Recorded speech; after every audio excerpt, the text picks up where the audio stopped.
नमस्कार मित्रों, अगर आप तैयारी करना चाह रहे हैं बीसीसी एग्जाम 2024 की तो ये सेशन आपके लिए बहुत ही ज़्यादा खास होने वाले, क्योंकि ये सेशन दूसरे सेशन से थोड़ा अलग है। ये बहुत ही इंटरेस्टिंग सेशन होने वाला है, क्योंकि इस सेशन में आप कवर कर रहे होंगे सिलेबस के बारे में सारी जानकारी। इसके साथ ही साथ तैयारी कैसे करें, क्या है सीक्रेट मेथड जिससे टॉपर्स आसानी से एग्जाम को क्रैक कर लेते हैं, तो ये सारी चीजें हम कवर करेंगे इस सेशन में। लेकिन इससे पहले एक ही बहुत ही महत्वपूर्ण डाउट जो आप लोगों के मध्य हमेशा देखने को मिलता है हर साल, और कमेंट बॉक्स में आसानी से देखने को मिलता है कि ये प्रश्न कहीं ना कहीं आप लोग का रहता है। जो डाउट है बीसीसी है क्या और ये काम कैसे करते हैं, इस पे सबसे पहले आते हैं। बीसीसी एक कंबाइंड एग्जामिनेशन बोर्ड है जो विभिन्न प्रकार के परीक्षाओं को एक साथ कंडक्ट कराता है, ठीक है। फिर इसमें एलिजिबिलिटी क्या रहती है, आपको क्लास 12th पास आउट होना अनिवार्य है इस एग्जाम में अपीयर होने के लिए। लेकिन यहाँ पे दो चीजें आपको इजिली अवेलेबल हो जाएंगी और दो चीजों पर विशेष ध्यान देना है। एक है पीसीबी, पीसीएम और पीसीएमबी, ठीक है। तो पीसीबी ग्रुप वाले कौन से स्टूडेंट होते हैं? वैसे स्टूडेंट जिन्हें बीएससी नर्सिंग करना है, यानी कि अगर आपने कर रखा है पीसीबी से 12th तो आप एलिजिबल हैं इस एग्जाम के लिए। लेकिन आपको कोर्स कौन सा ऑप्ट करना होगा? BSc nursing.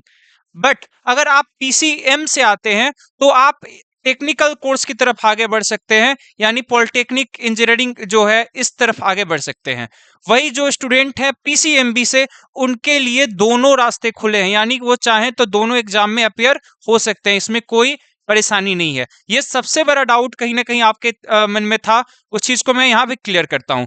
अब आगे बढ़ेंगे और उन महत्वपूर्ण पॉइंट्स पे हम लोग ध्यान देंगे जो कहीं ना कहीं आपको, जब तैयारी को आप प्रारंभ कर रहे हैं तो क्या है वो महत्वपूर्ण बातें जो आपको कवर करनी है। चलिए, तो सबसे पहले बात करते हैं सबसे महत्वपूर्ण पॉइंट्स पे कि आपको करना क्या है। देखिए, ये 10 मूल पॉइंट्स हैं आपके प्लानिंग की कि 2024 के एग्जाम को जो क्रैक करना है वो कैसे करना है। सबसे पहला क्या है? Understand the syllabus. जी हाँ, सिलेबस को समझना बहुत ही महत्वपूर्ण है। कितने प्रश्न पूछे जाने हैं, कितने मार्क्स का है, क्या कट ऑफ रहेगा, ये सारी चीजों को समझना बहुत जरूरी है। ऑलरेडी हम लोगों ने इस पे सेशन कर रखा है, आप उन वीडियोज को चेकआउट कर सकते हैं। फिर भी वैसे स्टूडेंट जो अभी तक सिलेबस को नहीं देख पाए हैं, और स्पेशली बायो वाले स्टूडेंट जो जिद कर रहे थे कि हमें भी हमारे सिलेबस के बारे में जानकारी दी जाए, तो उनके लिए प्रस्तुत है ये सिलेबस। फास्ट फॉरवर्ड करके आप इसे चेकआउट कर सकते हैं। ये फिजिक्स का सिलेबस है इंग्लिश वर्जन में। केमिस्ट्री, वेट अ मिनट, या physics, chemistry, mathematics, physics in Hindi, chemistry and mathematics, end of course biology. वैसे स्टूडेंट जो बायोलॉजी ट्रेड से हैं उनके लिए, और ये हिंदी में। इसको आप विस्तृत रूप से कवर करेंगे। अब समझिए सिलेबस को कवर करने का मतलब क्या होता है। आप सिलेबस को कवर कर रहे हैं, इसका मतलब क्या होगा? आपको अपनी पाठ्य बुक एनसीईआरटी से जुड़े रहना है।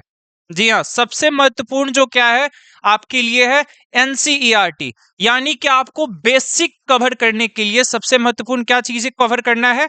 एनसीईआरटी के सिलेबस को देखते हुए, यानी आपको अपने ऑफिशियल नोटिफिकेशन से देखना है कौन कौन से चैप्टर्स हैं, उन चैप्टर को हाईलाइट करना है बुक्स में और उसे जाके कवर करना है, ठीक है। यानी सबसे महत्वपूर्ण क्या है कि सिलेबस को जानना, ठीक है। पहले पॉइंट को हम लोग कवर कर चुके हैं, अब बढ़ते हैं दूसरे पॉइंट को।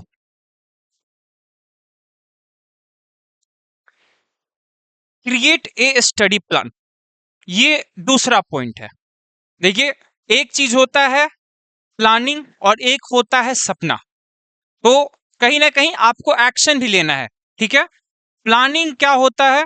आपके पास किसी चीज को करने के लिए, अगर मैं कहूं कि आपकी स्पीड 20 किलोमीटर प्रति घंटा के रफ्तार से आप किसी वाहन से या दौड़ कर या किसी साइकिल चला के या किसी प्रकार से एक स्थान से दूसरे स्थान तक जा सकते हैं, तो फिर आप अपनी क्षमता जानेंगे कि अच्छा मेरे पास क्षमता क्या है, मेरे पास कितना समय है और दूरी क्या है।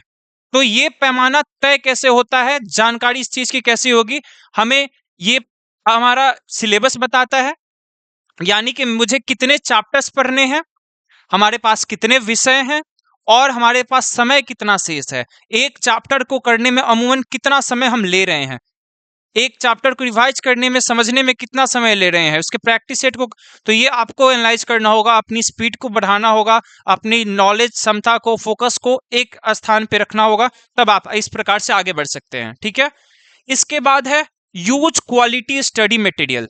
ठीक है, ये क्या होता है पॉइंट? जैसे क्वालिटी मटेरियल क्या कहा जाएगा?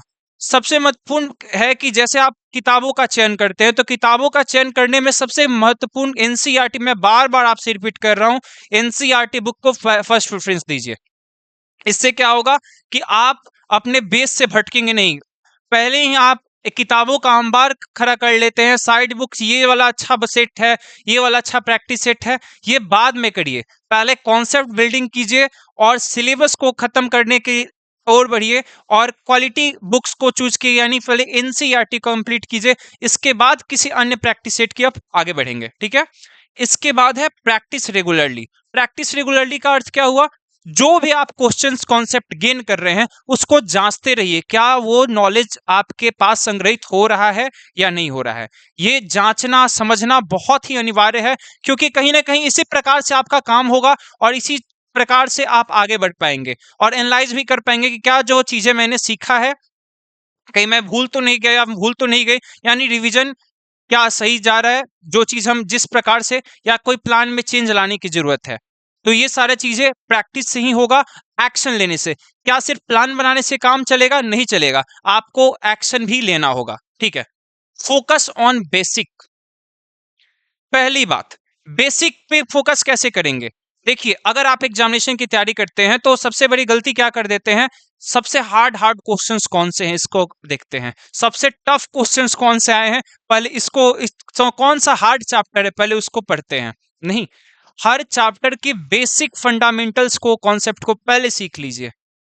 टफ क्वेश्चन या repeated question, previous year question बाद में, पहले हर चैप्टर की मूल एक संरचना, फंडामेंटल नॉलेज, फंडामेंटल कॉन्सेप्ट्स होती हैं हर सब्जेक्ट्स की, इसी को आधारभूत संरचना पे रखते हुए आगे बढ़ना होगा। ठीक है, टाइम मैनेजमेंट ऑफ कोर्स बहुत क्रूशियल है, किस सब्जेक्ट पे कितना समय देना है, कितना टाइम बचा है। सपोज दैट अभी जनवरी स्टार्टिंग में आप ये वीडियो देख रहे होंगे, या फिर दिसंबर लास्ट में, न्यू ईयर आ चुका होगा या फिर आने वाला होगा। इस स्थिति में आपके पास अभी से भी अगर कम से कम 6 महीने से ज्यादा का समय है एग्जामिनेशन होने में, तो 6 महीने में क्या ये सारे चैप्टर्स क्लियर किए जा सकते हैं? आप हो सकता है रिपीटर हो सकता है आप फ्रेशर हो। अगर आप रिपीटर हैं तो आपके लिए तो और अच्छी बात है कि आप पढ़ चुके हैं, अब आपको कॉन्सेप्ट, आपको पता है कि कहाँ कमी है, कहाँ किस चैप्टर पे अच्छा काम करना है। देखिए, हर चैप्टर को इज्जत देनी है, हर चैप्टर को कॉन्सेप्ट सीखना है, किसी को स्किप नहीं करना है, ये तो आपको ध्यान रखना होगा। लेकिन अगर आप फ्रेशर हैं तो शुरू से पहले बेसिक्स को कवर करिए और टाइम को अपने हिसाब से मैनेज करिए। कुछ लोग रात को पढ़ते हैं, कुछ लोग दिन में पढ़ते हैं। देखिए कि आप कितना समय पढ़ाई में आप निकाल सकते हैं और उसको अपने हिसाब से मैनेज करने का प्रयास करिए। ये आपका खुद का स्टडी प्लान होना चाहिए कि कितने समय आप दे रहे हैं और कितना कितना समय दे रहे हैं। मूल तौर पे देखा जाए तो आपके पास 3 सब्जेक्ट हैं, तो 3 सब्जेक्ट्स में किस सब्जेक्ट पे ज्यादा आपको समय देना चाहिए? जैसे आपका जो स्ट्रॉन्ग सब्जेक्ट है उसको आप 1 घंटा दे रहे हैं, सपोज दैट, या 2 घंटा दे रहे हैं। जैसे मान लीजिए आपका फिजिक्स और केमिस्ट्री स्ट्रांग है, तो मैथमेटिक्स के लिए एक्स्ट्रा एक्स्ट्रा 1 घंटा या एक घंटा दे सकते हैं। यानी जो आपका वीक सब्जेक्ट है उस पर और ज्यादा प्रैक्टिस की जरूरत है, और मैथमेटिक्स तो खैर प्रैक्टिस का है ही सब्जेक्ट। तो बायोलॉजी में कॉन्सेप्चुअल चीजें के साथ साथ फंडामेंटल थ्योरी को भी कवर करना होता है, और केमिस्ट्री में कॉन्सेप्ट को देख के चलना होता है, फिजिक्स में मैथमेटिक्स और कॉन्सेप्चुअल सारी चीजों को देखना होता है। हर सब्जेक्ट की अपनी विशेषताएं हैं, अपने गुण हैं, तो उसके अनुरूप तैयारी आपको करना होगा। ठीक है, स्टे अपडेटेड, यानी कुछ भी नया होता है सिलेबस में, कुछ भी चेंज लाया जाता है एग्जाम पैटर्न में, क्वेश्चन में, मार्किंग स्कीम में, या फिर आपके आस पड़ोस में। आस पड़ोस का मतलब करंट अफेयर्स की बात कर रहे हैं, करंट टेक्नोलॉजी में। आप जिस क्षेत्र में जा रहे हैं, मान लीजिए पैरामेडिकल में जा रहे हैं, टेक्निकल क्षेत्र में जा रहे हैं, या किसी क्षेत्र में जा रहे हैं, तो उस क्षेत्र से जुड़ी जानकारियां आपके पास होनी चाहिए कि कहाँ पे सीट की संख्या बढ़ रही है, कहाँ पे कट ऑफ क्या गया था, ये सब चीजों के विषय में बेसिक नॉलेज और अपडेटेड रहना बहुत जरूरी है। टॉपर्स के कितने रैंक नंबर आए थे, किस सब्जेक्ट में कितना स्कोर लाना चाहिए, ये सारी चीजें आपके दिमाग में बहुत अच्छी तरीके होनी चाहिए, ठीक है। इसके बाद healthy and wellbeing, health and wellbeing of course, अपने हेल्थ का भी ध्यान रखना है, क्योंकि आपकी जो शरीर मन अगर स्वस्थ रहेगा तभी जाके आप अच्छे से पढ़ाई कर पाएंगे, अच्छे से अपने आप दिमाग को ट्रेन कर पाएंगे। इसलिए हेल्थ का भी ध्यान देना बहुत आवश्यक है। इंपॉर्टेंट लास्ट चीज क्या है, रिवीजन। ये सारी चीजें कहीं ना कहीं आपको कैलकुलेटिव तौर पे रिवाइज करती रहनी पड़ेगी।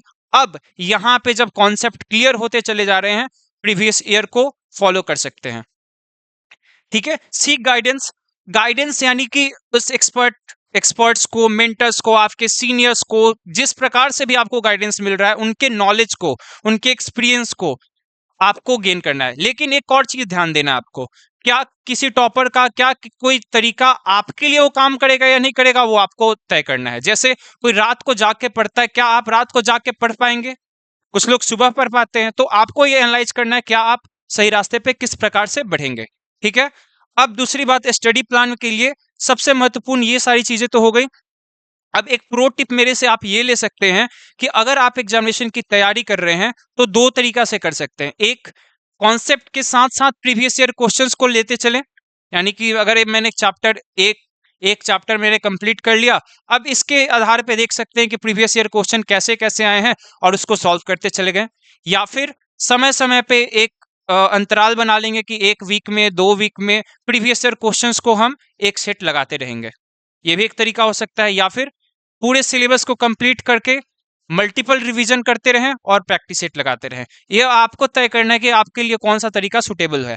लेकिन यही इन्हीं किन्हीं विकल्पों में से कोई एक विकल्प टॉपर्स के लिए होते हैं जो अपने आप को एक स्तर पे ले जाते हैं। लेकिन सबसे इंपॉर्टेंट चीज क्या है कि आपको प्रैक्टिस को जारी रखना पड़ेगा, ठीक है।